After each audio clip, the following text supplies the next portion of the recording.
এই গরমের সবথেকে মজার খাবার আমার কাছে। রোজা রেখেছিলাম তো ইফতারি খাবো এখন আমি ডিম ভাজি আর পান্তা।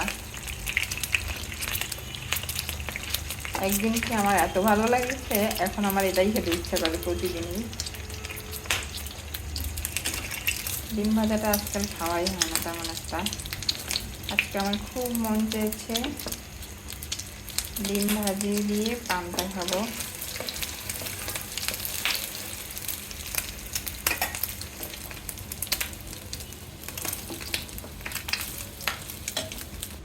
আমার ডিম ভাজা কমপ্লিট হয়েছে, একদম ফোলা ফোলা ডিম ভাজা। আয় হায়, মাঝখানে খেয়ে গেল।